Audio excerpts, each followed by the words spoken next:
খেলার খবর। ব্যক্তিগত সফরে আগামী ডিসেম্বরে লিওনেল মেসি ভারতে যাবেন বলে খবর ছড়িয়ে পড়েছিল আগেই।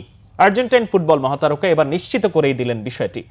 14 বছর পর এশিয়ার দেশটিতে সফর করতে যেন তর সইছে না বিশ্বকাপ জয়ী এই তারকার। আগামী 12 ডিসেম্বর কলকাতায় পা রাখবেন 38 বছরের মেসি। সফরে আহমেদাবাদ, মুম্বাই ও দিল্লিতে যাবেন রেকর্ড 8 বারের ব্যালন ডিওর বিজয়ী তারকা। মেসি সবশেষ ভারতে গিয়েছিলেন 2011 সালে। কলকাতার সল্ট লেক স্টেডিয়ামে আর্জেন্টিনার হয়ে ভেনেজুয়েলার বিপক্ষে প্রীতি ম্যাচ খেলেছিলেন। পাশাপাশি বাংলাদেশে এসে নাইজেরিয়ার বিপক্ষেও আর্জেন্টিনা দলের অধিনায়কত্ব করেছিলেন।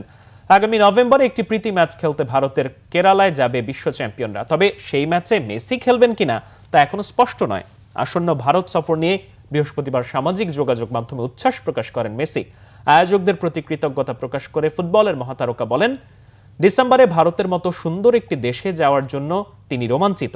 কলকাতা, মুম্বাই, দিল্লি এবং সম্ভবত আরও একটি শহরের আইকনিক স্টেডিয়ামগুলোতে কনসার্ট, যুব ফুটবল ক্লিনিক, প্যাডেল কাপে অংশগ্রহণ ও দাতব্য উদ্যোগ উন্মোচন করাটা হবে আনন্দের। ভারতের বড় তারকা ও শীর্ষস্থানীয় ব্যক্তিদের সঙ্গে দেখা করতে পারাটাও হবে সম্মানের।